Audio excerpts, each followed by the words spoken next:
یو بزرگ شیطان تووی چې یو مسله راتاو کا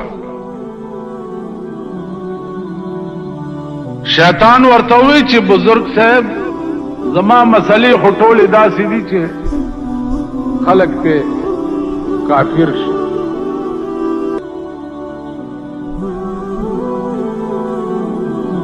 هغه من يهده الله فلا مضل له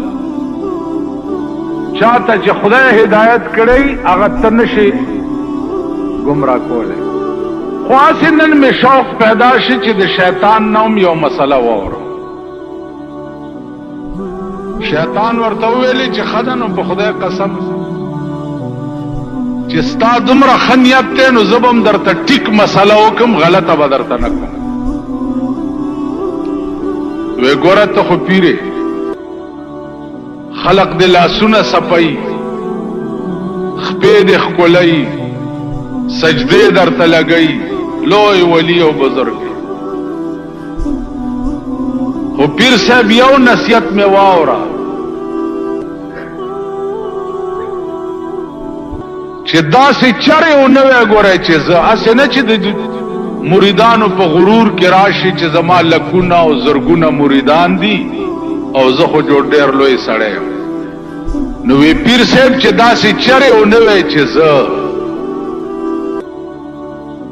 زه ټکی ونه کړي او که دې وویلې چې زه نو داسې به شې لکه چې زه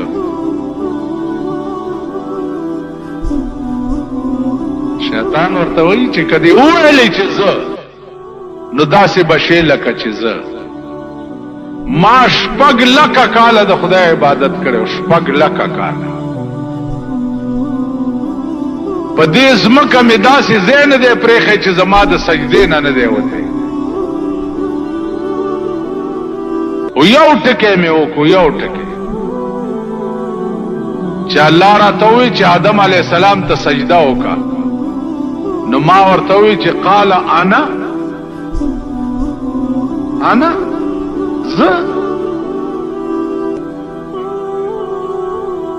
زه خیر منه د دې ادم نه زه بهتر یم زه دنه خیر بس دومره ټکی مې وکړو چې انا خیر منه زه د دنه بهتر یم نو زه څنګه دته سجده وکړم نو الله راته په جواب کې ووایي چې قال فاخرج منها فانك رجيم ان عليك لعنتي الى يوم الدين اوزه زما د جنتونو د رحمتونو نه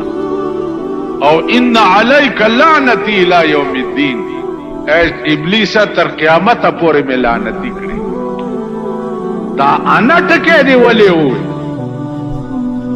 دا زه دی ولې ته صحیح که سیم خو زیمه هلکه بل څوک شته د خدای په مخ کې چې ووایي چې زه څوک شته هغه کم شی دی چې ته پې ووایې چې زه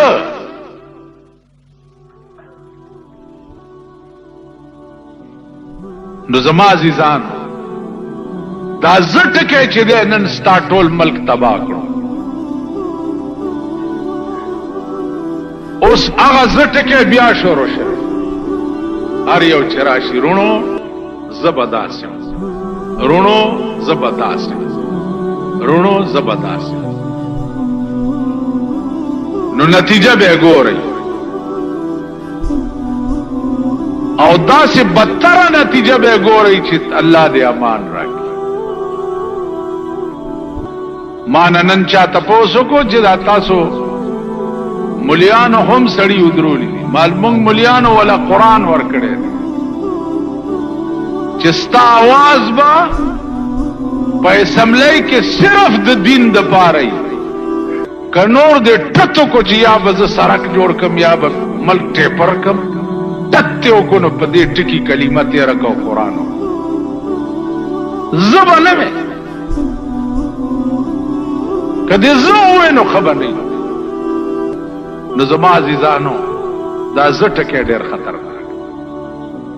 او پاکستان تباہ او برباد شو د زه د لاس نن وګوره ستا په ملک ما دا د جمعیت ممبران چې ولاړو ما به ودرول او قرآن به مې ولاور داسې به مې لاس نه ونیو کلمه به مې پې تېره کړه چې داسې به نه وی چې زه به دا کار وکړم که دې وویل چې زه به دا کار وکړم نو په ټکي به کافر شي زه څه شی څلوېښت کاله د پاکستان حکومتونه خدای جهنم له بوتله تباہ و برباد کو ضیاءالحق خدای زرا زرا کړو په اسمان کې زه به دا کار وکړم زه به دا کار وکړم ستا مور به